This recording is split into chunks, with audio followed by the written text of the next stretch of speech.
नमस्ते दोस्तों, आज हम एक बार फिर आपके बीच लेकर आए हैं एक प्रेरणादायक कहानी गौतम बुद्धा, जिनको जानकर आप कभी भी ईश्वर खोजने के लिए नहीं भटकेंगे। अगर स्टोरी आपको अच्छी लगे तो नीचे कमेंट करके जरूर बताएं। तो चलिए शुरू करते हैं। आज की कहानी गौतम बुद्धा की कहानी उस वक्त की बात है जब भगवान बुद्ध इस धरती पर अवतरित थे। एक व्यक्ति जिसके पास धन दौलत की कोई कमी नहीं है, उसके साथ जीवन काटने वाली पत्नी और राम लक्ष्मण जैसे 2 बच्चे भी हैं, उसके पास सब कुछ है। फिर एक दिन उस व्यक्ति के मन में भगवान को पाने की लालसा जगी। उसने सोचा कि मैंने बहुत सारा धन कमा लिया, अब कभी धन की कमी नहीं आएगी, पर मेरे पास ईश्वर नहीं है, मुझे ईश्वर के दर्शन करने हैं। उस व्यक्ति ने ईश्वर खोजने की ठान ली। फिर उसने कई सारे मंदिरों और धर्म स्थानों का निर्माण करवाया, पर उसे ईश्वर के दर्शन नहीं हुए। फिर उसने दान पुण्य करना शुरू किया। उसके खजाने से कई सारा धन दान पुण्य में लगा दिया, फिर भी उसे ईश्वर नहीं मिले। फिर उस व्यक्ति ने सोचा कि अब मैं बड़े बड़े धामों के तीर्थ करता हूँ। उस व्यक्ति ने कई तीर्थ स्थानों के दर्शन किए। ऐसे ही 20 साल गुजर गए, पर उस व्यक्ति को ईश्वर नहीं मिले। भगवान को पाने की कोशिश करते करते वो इंसान थक गया और आखिरकार वो एक दिन महात्मा बुद्ध के पास गया और कहने लगा कि महात्मा, मैं 20 साल से ईश्वर को खोज रहा हूँ, पर मुझे ईश्वर कहीं भी नहीं मिले। क्या आप मुझे ईश्वर पाने का कोई मार्ग दिखा सकते हैं? उस व्यक्ति की बातें सुनकर महात्मा बुद्ध उससे पूछने लगे कि सुनो बालक, ईश्वर खोजना कोई बड़ी बात नहीं है, वह तो बड़ी आसानी से मिल जाते हैं। अच्छा, तुम ये बताओ कि ईश्वर को खोजने के लिए तुमने क्या किया और कहां-कहां खोजा? वह व्यक्ति बुद्ध को पूरी बात बताता है कि मैंने कई सारे मंदिरों और धर्म स्थानों का निर्माण किया, दान पुण्य किया और कई सारे तीर्थ स्थानों के दर्शन किए, फिर भी मुझे ईश्वर नहीं मिले। महात्मा बुद्ध उसकी बातें सुनकर हंस पड़े और कहा, ठीक है, तुम्हें ईश्वर के दर्शन करने हैं ना, तुम शाम के वक्त मेरे पास आ जाना, तुम्हें ईश्वर मिल जाएंगे। वो सज्जन खुश होकर चला गया कि मुझे आज ईश्वर के दर्शन होंगे।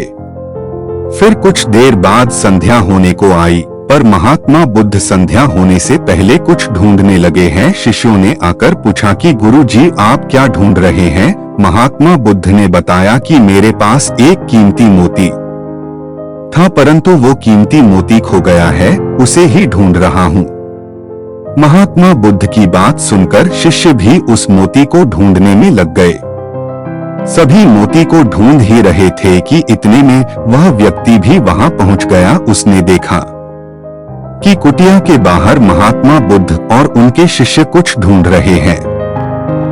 उस व्यक्ति ने बुद्ध के पास जाकर पूछा कि गुरुजी, आप सब क्या ढूंढ रहे हैं? महात्मा बुद्ध ने बताया कि मेरा कीमती मोती खो गया है, उसे ही ढूंढ रहे हैं। यह सुनकर वो व्यक्ति भी उस खोए हुए मोती को पूरी लगन से ढूंढने लगा। ढूंढते ढूंढते रात होने को आई, पर मोती नहीं मिला। वह व्यक्ति परेशान हो गया। फिर महात्मा बुद्ध से पूछा कि गुरुजी, आपने आखिरी बार मोती को कहाँ देखा था? ठीक से याद कीजिए। महात्मा बुद्ध सोचकर बताते हैं कि मैंने आखिरी बार मोती को कुटिया के अंदर देखा था। यह सुनकर वह व्यक्ति थोड़ा गुस्से हो गया और बुद्ध से कहने लगा, लगता है आप में थोड़ी सी भी अक्ल नहीं है। अगर मोती आपकी कुटिया के अंदर गुम हुआ है तो कुटिया के अंदर ही मिलेगा, ना बाहर थोड़ी मिलेगा। आप सब व्यर्थ में बाहर इधर उधर ढूंढ रहे हैं और मुझे भी अपने साथ ढूंढा रहे हैं। आप अपना तो समय व्यर्थ कर रहे हैं, पर दूसरों का भी समय व्यर्थ कर रहे हैं। फिर महात्मा बुद्ध उस व्यक्ति के सामने देखकर मुस्कुराने लगे। यह देखकर वह व्यक्ति बोला कि महात्मा, आप हंस रहे हैं, मुझे कुछ समझ में नहीं आया। महात्मा बुद्ध बोले, वत्स मैं तुम्हें यहाँ बुलाकर यही तो समझाना चाहता था कि जिस ईश्वर को तुम 20 सालों से बिना सोचे इधर उधर ढूंढ रहे हो, उसे तुमने कभी अपने अंदर की कुटिया में खोजा ही नहीं। ईश्वर कभी खोजने से नहीं मिलते, उसके लिए तन मन पवित्र होना चाहिए, तभी ईश्वर के दर्शन होते हैं। अगर तुम ईश्वर के सच्चे दर्शन करना चाहते हो तो इधर उधर भटकना छोड़कर अपने अंतर आत्मा में ध्यान लगाओ, ईश्वर तुम्हें वही मिलेंगे। अपने अंदर के ईश्वर को तुम देख लोगे तो हर जगह हर इंसान में तुम्हें बस ईश्वर ही दिखाई देंगे।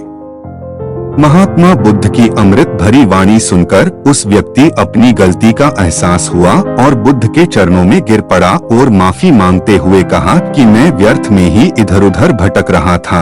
वास्तव में तो ईश्वर हमारे अंदर ही होते हैं।